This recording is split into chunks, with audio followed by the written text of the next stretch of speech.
Почитувани присутни, чест ми е да ве поздравам на оваа трибина, со која започнува одбележувањето на големиот јубилеј 30 години од формирањето на македонската армија.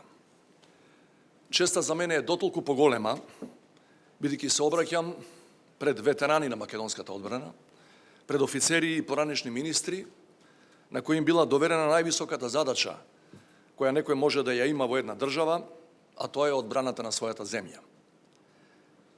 Вчера, на 27. март,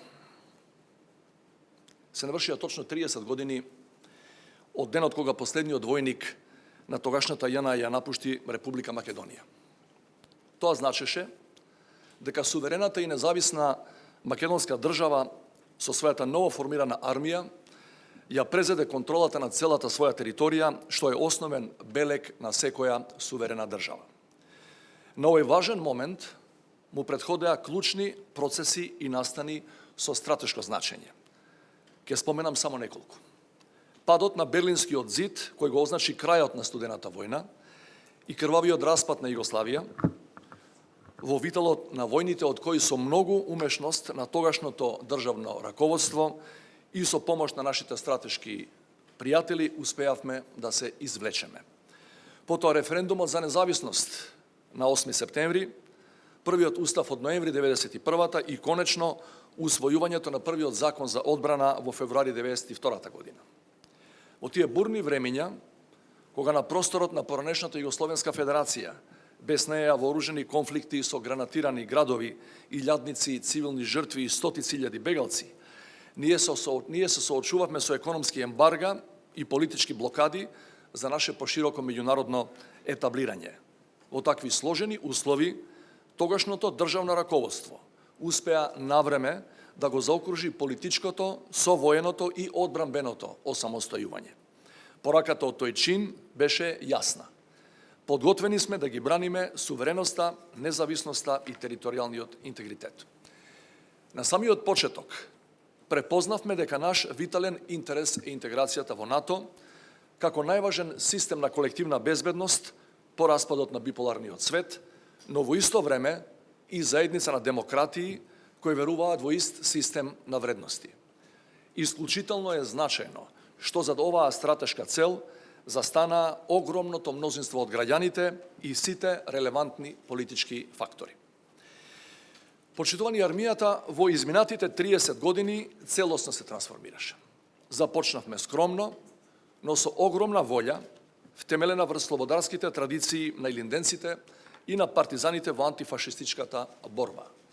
Модернизацијата се одвиваше во согласност со стандардите на Алијансата, фаќајќи го чекорот со најновите трендови во одбраната. Државата вложуваше и во едукацијата на офицерскиот кадар. Голем број од нашите офицери завршуваа школи за национална одбрана во земјите членки на НАТО, но најголем придонес во таа смисла даде Војната академија генерал Михајло Апостолски. Армијата стекнуваше искуство и ја одржуваше својата борбена кондиција на бројни меѓународни воени вежби и со активно учество на повеќе мировни мисии, предводени од НАТО, од Европската Унија, од Обединетите нации и од нашите стратешки партнери на билатерална основа. Во изминативе 20 години нашите војници придонесоа и се уште придонесуваат за мирот и безбедноста во различни делови од светот преку учество во мисиите ИСАФ, Слобода за Ирак, Алтеа, Юнифил и КФОР. Со тоа го зајакнавме нашиот меѓународен кредибилитет, затоа што не препознаваат како држава која генерира стабилност во поширокото опкружување. Низ целиот овој 30 годишен период, армијата беше ангажирана и во клучните предизвици низ кои минуваше државата, како што беа Косовската криза од 99-та, војниот конфликт од 2001-та, имигрантската криза од 2015-та. Армијата се вклучуваше и помагаше и во најразличните кризни и вонредни ситуации, од справување на елементарните непогоди и пожари, па се до пандемијата на COVID-19. За зголемување на кредибилитетот и довербата која граѓаните ја имаат денес во армијата, битно значење имаше и процесот кој го започнавме по 2001 година, кога во незините редови почнаа помасовно да се вклучуваат и припадниците на другите етнички заедници, како и жените. Некои од одлуките кои ги донесов во мојот мандат беа токму од овој домен. За прв пат припадници од немнозинските заедници влегоа во специјалните единици и за прв пат во нашата историја жена офицер стана аѓутант на председателот. Убеден сум дека вклучувањето на припадниците на различните групи од нашето општество на сите нивоа во армијата само ја засилува незината внатрешна кохезија и потенцијал уште поуспешно да ги извршува своите уставни и законски обврски.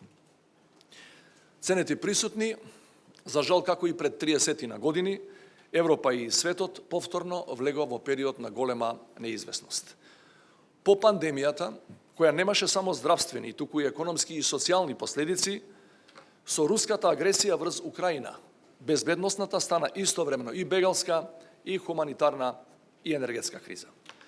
Во нашата понова историја сме имале неколку важни стратешки одлуки, иако за жал многу одлуки беа избрзани и популистички, и тоа една од најдобрите одлуки, зад која повеќе од 3 децении стои широк надпартиски и општествен консензус е истрајноста во нашата евроатлантска ориентација. Токму во овој период на огромни геополитички тензии и воени конфликти, членството во НАТО представува важен стабилизирачки фактор за Северна Македонија. Со особено внимание ги следиме настаните во Украина и во рамките на нашите можности, како членка на НАТО, помагаме во одбраната на демократските вредности на слободниот свет. Уште од првиот ден ја осудивме агресијата на Русија врз Украина и се солидаризиравме со украинскиот народ и држава. Во исто време, подготвени сме да не дозволиме никакви индиректни влијанија, уште помалку директни инволвирања на трети страни кај нас и на тој план сме решени да истраеме. Почитувани, во споредба со почетоците, денес имаме бројно помала, но борбено далеку поефикасна професионална армија, која е многу подобро опремена и подготвена да се справува и со новите асиметрични и хибридни закани на 21. век. Украинскиот пример ни покажува дека класичните традиционални воени закани остануваат присутни, меѓутоа новото време носи и нови безбедносни предизвици кои не смееме да ги игнорираме. Во овој контекст сите сме свесни каква опасност се дезинформациите, лажните вести и политичката пропаганда која има за цел да ја дестабилизира демократијата како систем.